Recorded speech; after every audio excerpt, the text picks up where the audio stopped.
ada standar minimal. Apa maksud standar minimal ini? Ya, standar minimal itu maksudnya adalah terkait dengan akhlak ini, maka tidak dikecualikan pada setiap anak. Setiap anak itu harus sama rata dididik akhlak tanpa dibeda-bedakan. Termasuk diantara akhlak ini adalah ibadah sholat, ibadah puasa, ya, termasuk adab di dalamnya situ, termasuk juga di dalamnya tauhid, itu yang paling pokok. Itu sama rata pada semua anak. Namun terkait dengan bakat ini sudah di atas standar minimal, itu sifatnya pilihan. Jadi yang bawah itu wajib, yang atas itu tidak wajib, yang itu sunnah. Maka dalam mendidik anak itu kita nggak bisa menyamaratakan mereka. Semua harus jadi pedagang semua. Yang beli siapa nanti? Semua harus jadi dokter, yang berobat siapa nanti? Semua harus jadi ustadz, yang nanti yang belajar siapa? Nah, khalifah ini maksudnya adalah nanti manusia itu menduduki peran-peran yang sudah Allah tetapkan di dunia ini. Ada yang sebagai ustadz, ada yang sebagai guru, ada yang sebagai pedagang, ada sebagai petani, ada yang sebagai nelayan dan sebagainya. Nah, maka kita perlu memahami ini ternyata tidak semua anak itu disamaratakan dalam pendidikan. Ya, ada yang berbeda-beda, yaitu terkait dengan bakat.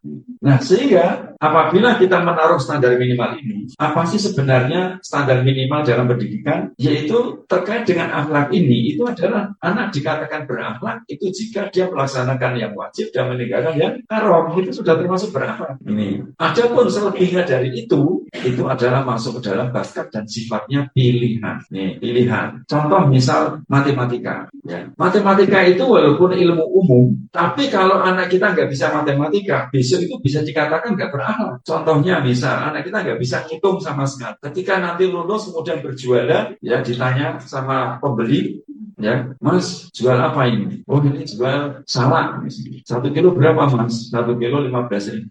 Baik, saya beli 1 kilo. Timbang, dikasih uang 50.000. Ternyata kembaliannya 15.000. Bukan Mas yang jual tadi itu sengaja menipu, tapi tidak bisa matematika.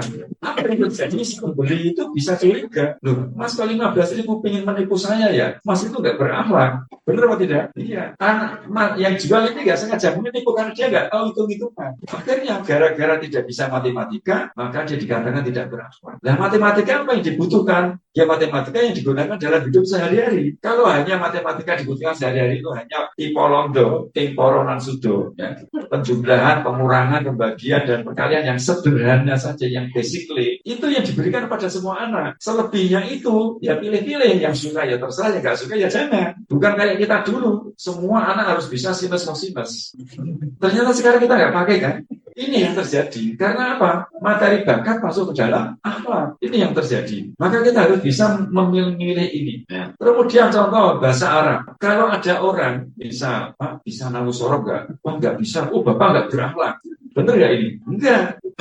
Nah, bahasa Arab apa yang dibutuhkan untuk ibadah wajib? Ya antara lain tahu makna bismillah, alhamdulillah, itu Fatihah itu maknanya apa? Itu setidaknya paham. Sehingga setiap sholat itu tahu maknanya. Itu baru dikatakan berakhlak. Adapun ada orang belum paham nahu sorob, belum bisa baca kitab bundur, itu masuknya ke dalam bakat. Namun belajar bahasa Arab itu wajib bagi semua orang semampunya, mastata'tum. Tapi untuk menjadi ahli bahasa Arab itu pilihan, bakat.